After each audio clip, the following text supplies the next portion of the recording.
You've just set up Google Analytics 4 on your e-commerce website, but you're not seeing the data you expected. Perhaps you're dealing with inaccurate or missing data, which can muddy your understanding of customer behavior. Sounds familiar? Don't worry, you're not alone. But the good news is there are solutions. Let's dive into how we can tackle these issues head-on.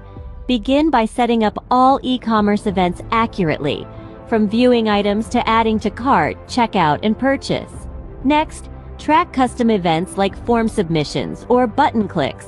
Don't forget server-side tracking. It's crucial for comprehensive data. Lastly, use Google Tag Manager for seamless integration. These steps are vital to capture accurate and all-encompassing data. With the right setup, these common problems will be a thing of the past. In summary, setting up GA4 doesn't have to be a daunting task. Recalling our discussion, common issues like event tracking and server-side setup can be easily resolved. A correct setup ensures accurate data, aiding in superior decision-making. Remember, accurate data is the cornerstone of any successful e-commerce business. So, set up your GA4 correctly and watch your business grow in superior decision.